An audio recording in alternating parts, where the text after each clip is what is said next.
Hello, আসসালামু আলাইকুম সবাই। কি অবস্থা সবার?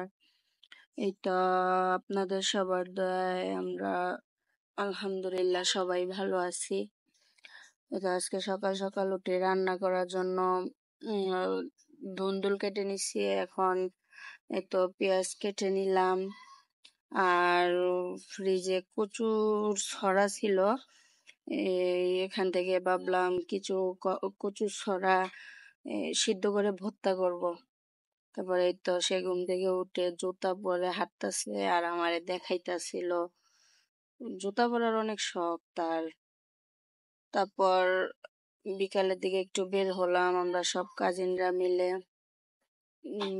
বাসায় থাকতে থাকতে বোর হচ্ছিলাম।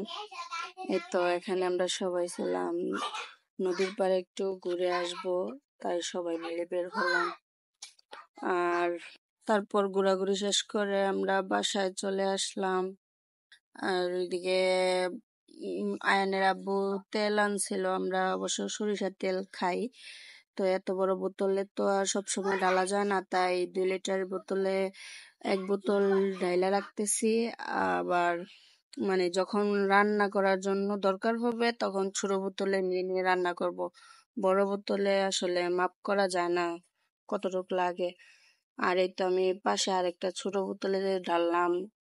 এটা মাঝে মাঝে আমার লাগে।